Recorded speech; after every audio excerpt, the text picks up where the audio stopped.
¿Ves, Leonor? Todo esto antes era vaqueira. Había nieve a gogó.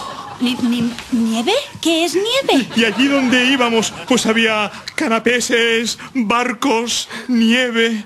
Ay, parece que fue ayer. Y mira, allí estaba la pista azul. Y allí la roja.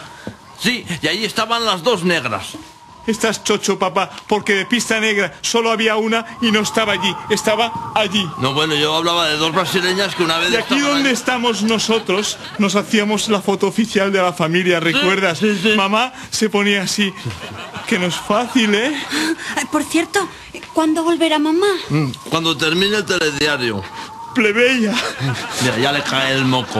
Venga, Leonor, sácame de aquí y llévame al comedor social de la parroquia, que ya deben estar echando el papeo. Oh, por cierto, abuelito, ¿es verdad que antes de que hubiera el cambio climático, vosotros fuisteis reyes? Bueno, pero eso hace ya mucho tiempo. ¿Y quién iba a decir que tu tío Marichalar se iba a convertir en el presidente de la Tercera República? Oye, te he contado ya que una vez en una cumbre iberoamericana le echamos reflex en...